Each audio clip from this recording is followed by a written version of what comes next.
नमस्कार दोस्तों, स्वागत है आपका आज के मुख्य समाचार में। सबसे पहली बड़ी खबर में आपको बताएंगे, फिर प्रियंका गांधी की जिद के आगे झुकी योगी सरकार, आगरा जाने की दी इजाजत। इसी के साथ दूसरी बड़ी खबर में जिक्र होगा कि सीएम शिवराज सिंह पर फर की मांग, एक में शिकायत लेकर पहुंची कांग्रेस। तीसरी बड़ी खबर में आपको बताएंगे कि जम्मू कश्मीर का पूर्ण राज्य का दर्जा बहाल हो, कराए जाएं निष्पक्ष चुनाव, कांग्रेस प्रवक्ता। दोस्तों, हर एक खबर की गहराई में आपको ले जाएंगे, लेकिन उससे पहले अगर आपको भी ऐसा लगता है कि भाजपा की उल्टी गिनती शुरू हो चुकी है, तो आप अभी इस वीडियो को लाइक कीजिए और इस लाल बटन को दबाकर चैनल को सब्सक्राइब करके घंटी बजाइए और कमेंट में लिखे जय हिंद। फिर प्रियंका गांधी की जिद के आगे झुकी योगी सरकार, आगरा जाने की दी इजाजत। जी हाँ दोस्तों, पुलिस हिरासत में आगरा में मारे गए सफाई कर्मी अरुण वाल्मीकि के परिवार से मिलने आगरा जाने पर अड़ी कांग्रेस महासचिव प्रियंका गांधी को काफी जद्दोजहद के बाद अंततः बुधवार शाम को इसकी अनुमति मिल सकी। प्रशासन द्वारा 5 लोगों के साथ आगरा जाने की अनुमति दिए जाने के बाद प्रियंका गांधी शाम को रिजर्व पुलिस लाइन्स लखनऊ से निकली। इससे पहले आगरा जाते समय उन्हें रोक लिया गया था। प्रियंका गांधी बुधवार को दोपहर 2 बजे लखनऊ से आगरा के लिए निकली। उनके साथ कांग्रेस के प्रदेश अध्यक्ष अजय कुमार लल्लू और कांग्रेस की चार्जशीट कमेटी के अध्यक्ष आचार्य प्रमोद कृष्णम भी थे।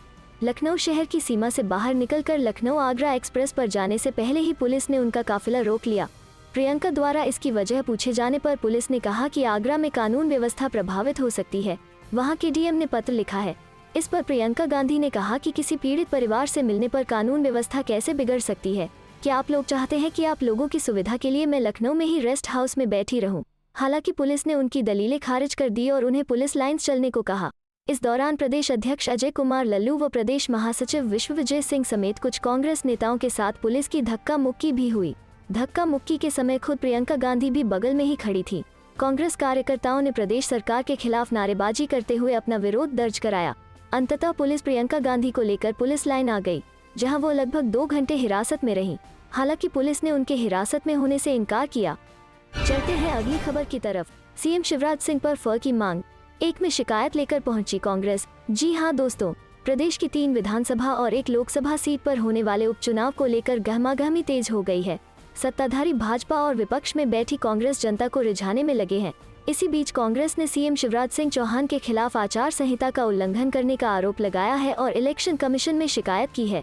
दरअसल सीएम शिवराज सिंह चौहान ने अपनी जोबट में चुनाव रैली के दौरान उदयगढ़ को तहसील और आदिवासियों को खेती एवं आवास के लिए मुफ्त जमीन देने की घोषणा की थी।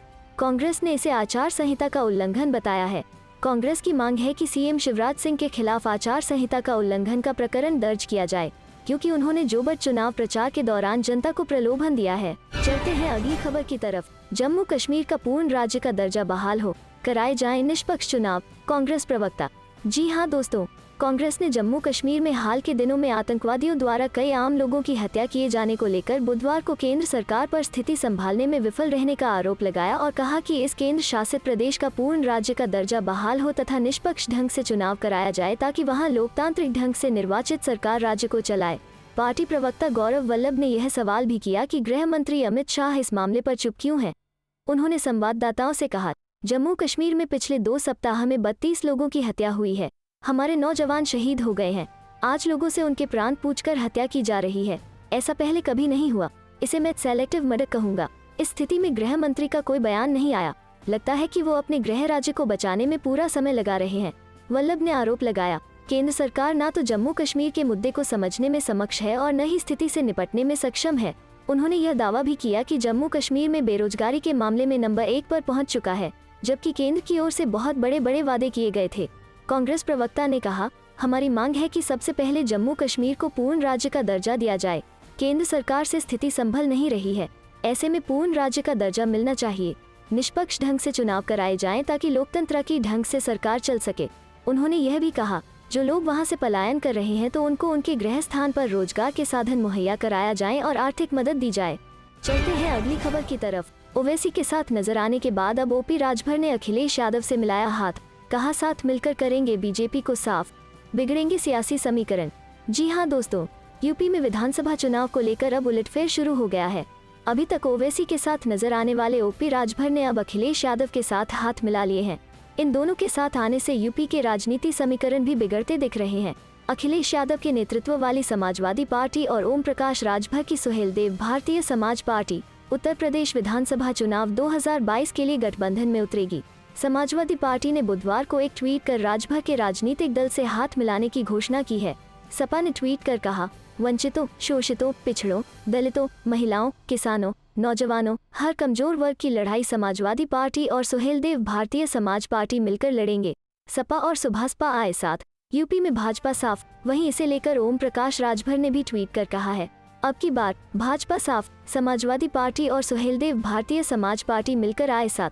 दलितों, पिछड़ों, अल्पसंख्यकों के साथ सभी वर्गों को धोखा देने वाली भाजपा सरकार के दिन है बचे चार। पूर्व मुख्यमंत्री एवं सपा के सुप्रीमो अखिलेश यादव जी से शिष्टाचार मुलाकात की। अखिलेश यादव पहले ही स्पष्ट कर चुके हैं कि उनकी पार्टी किसी भी बड़ी पार्टी के साथ अगले चुनाव के लिए गठबंधन नहीं करेगी, जिसके बाद बुधवार को अखिलेश और राजभर की मुलाकात हुई। इससे पहले राजभर ने कहा था कि जनता भाजपा से नाराज है।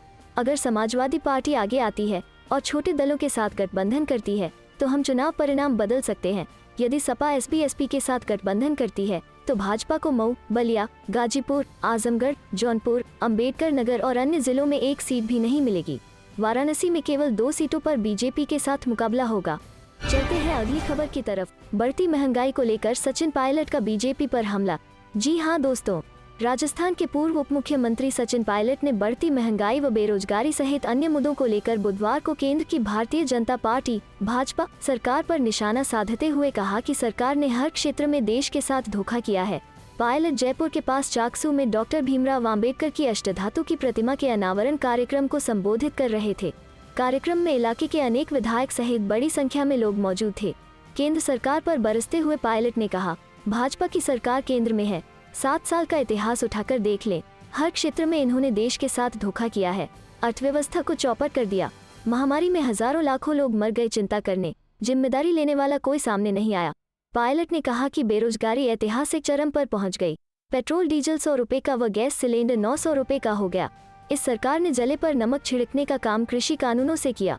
पूरे देश में साल भर से उनका विरोध हो रहा है। पायलट ने कहा कि जो लोग आम्बेडकर व पायलट का नाम नहीं लेते थे वे वोटों व सत्ता के लिए उन्हें पूजने तक लगे हैं।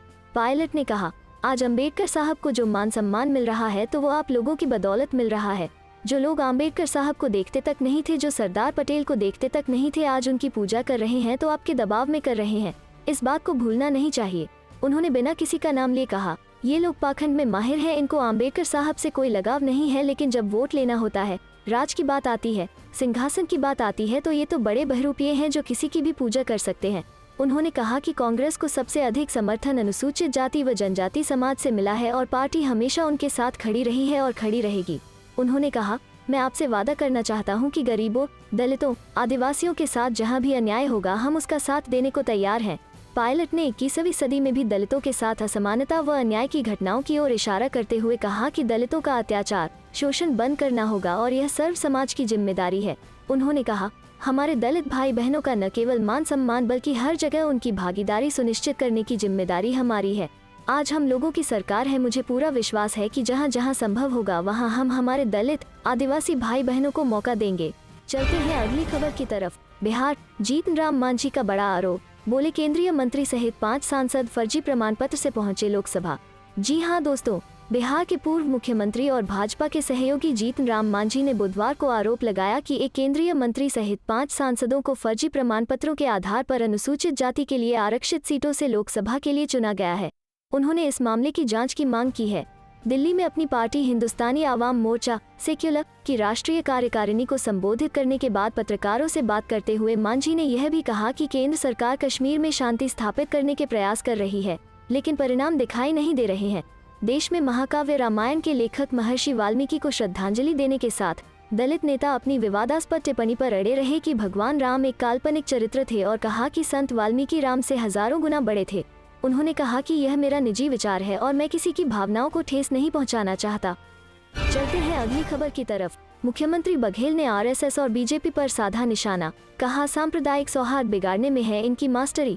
जी हां दोस्तों, छत्तीसगढ़ के प्रवास पर आए केंद्रीय मंत्री फग्गन सिंह कुलस्ते के बयान पर मुख्यमंत्री भूपेश बघेल ने पलटवार करते हुए कहा कि संघ और बीजेपी को सांप्रदायिक सौहार्द बिगाड़ने में मास्टरी है। ये अस्थिरता पैदा करते हैं, इन्हें शासन चलाना नहीं आता है। देश की स्थिति इनसे सुधर नहीं रही है। दरअसल फग्गन सिंह कुलस्ते ने कहा था कि जहां कांग्रेस का शासन वहां दंगे होते हैं।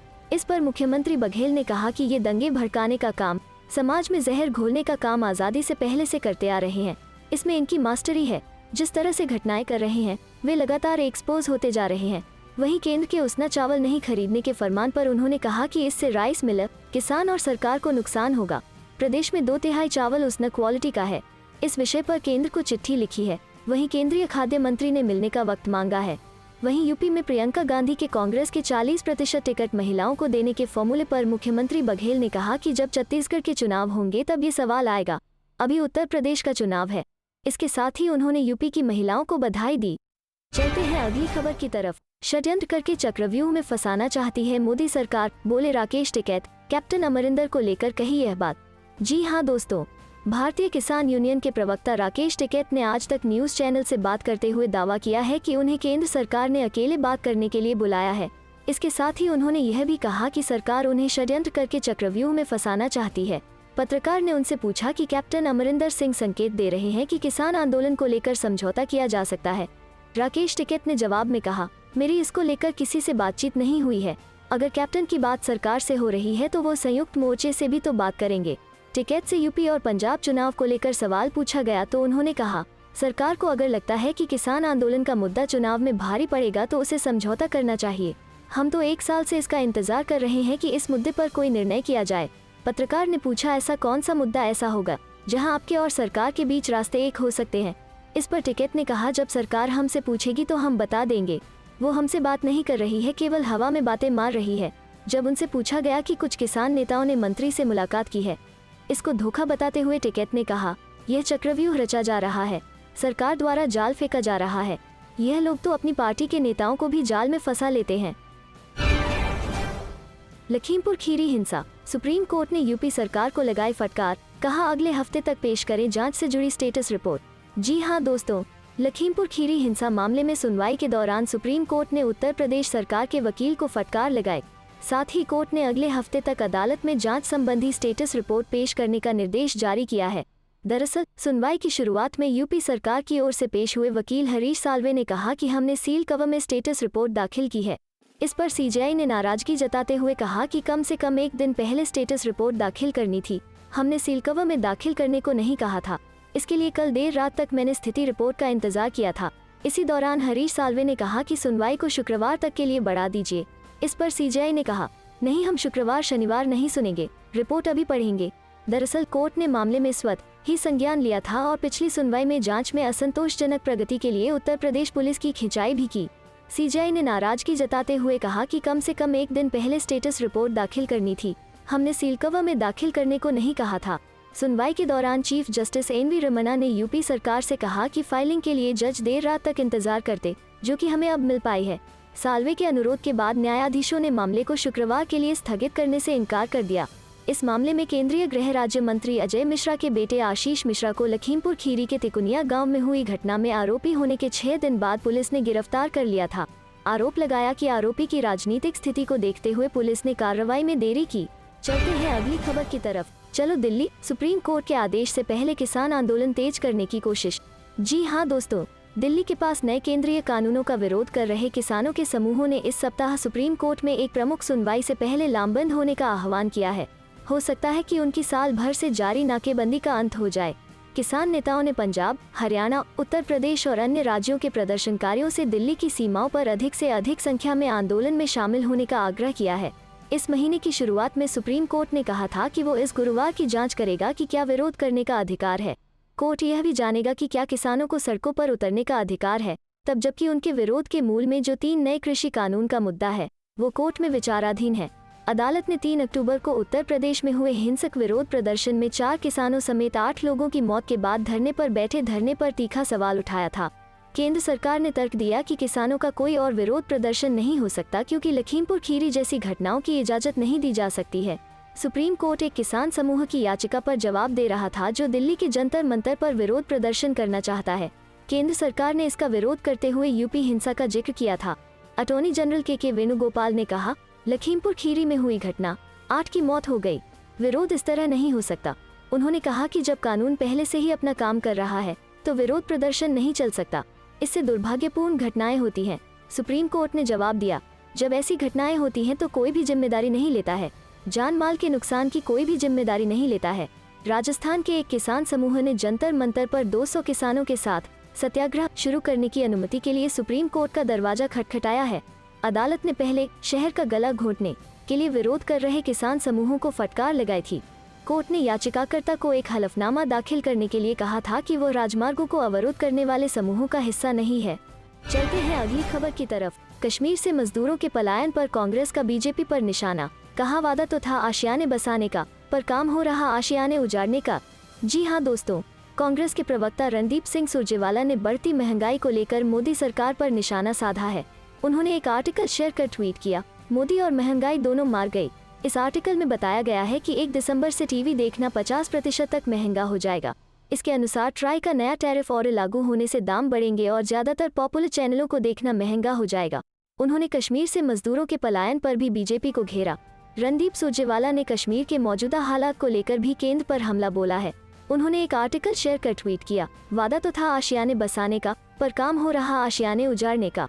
वादा तो था कश्मीरी पंडितों को बसाने का, उग्रवाद के चलते समय है घर छोड़ चले जाने का। जुमलों और हकीकत में यही अंतर है। दरअसल इस रिपोर्ट में बताया गया है कि जम्मू कश्मीर में बढ़ती हत्याओं के खौफ से माइग्रेंट वर्कर्स वहां से लगातार पलायन कर रहे हैं। इसके साथ ही कांग्रेस बढ़ती महंगाई को लेकर केंद्र सरकार पर लगातार हमला बोलती रहती है। राहुल गांधी, प्रियंका गांधी के साथ साथ प्रवक्ता पार्टी रणदीप सिंह सुरजेवाला ने बढ़ती महंगाई और पेट्रोल डीजल के लगातार बढ़ते दामों को लेकर केंद्र की नरेंद्र मोदी सरकार पर हमला बोला है। उन्होंने अपने ट्वीट में लिखा, पेट्रोल, डीजल, गैस, खाने का तेल, सब्जी, दाल, सीमेंट, सरिया और अब टीवी देखना भी महंगा। मोदी और महंगाई दोनों मार गई।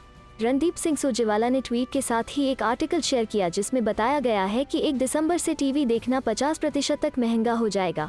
चलते हैं अगली खबर की तरफ। प्रियंका का मास्टर स्ट्रोक क्या बढ़ाएगा बीजेपी का सिरदर्द। जानिए कांग्रेस ने क्यों खेला 40% टिकट का दांव। जी हाँ दोस्तों, कांग्रेस की राष्ट्रीय महासचिव और यूपी कांग्रेस की प्रभारी प्रियंका गांधी ने चुनाव से पहले ही अब अपना मास्टर स्ट्रोक खेल दिया है। प्रियंका ने बीजेपी के उन साइलेंट वोटरों पर चोट करने की कोशिश की है जो हमेशा बीजेपी के लिए वोट करता रहा है।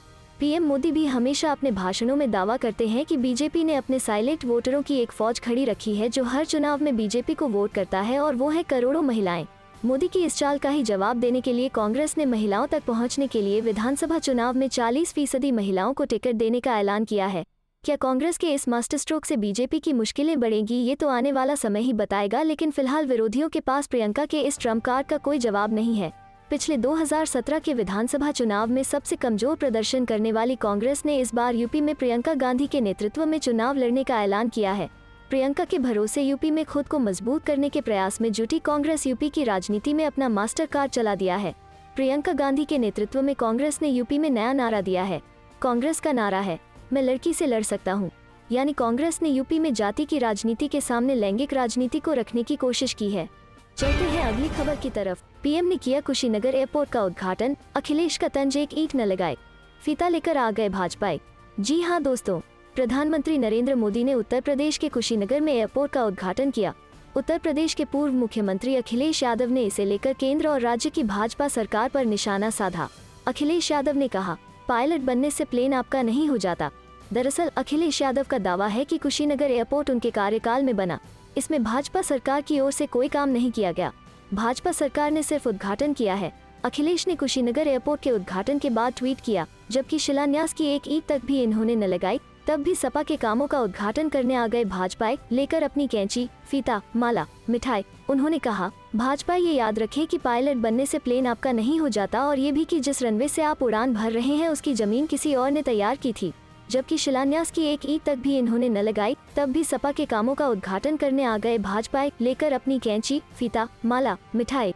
भाजपा ये याद रखें कि पायलट बनने से प्लेन आपका नहीं हो जाता, और ये भी कि जिस रनवे से आप उड़ान भर रहे हैं उसकी जमीन किसी और ने तैयार की थी। चलते हैं अगली खबर की तरफ। 22 अक्टूबर को पटना पहुंच रहे हैं कन्हैया कुमार, हार्दिक और जिग्नेश मेवानी भी रहेंगे साथ।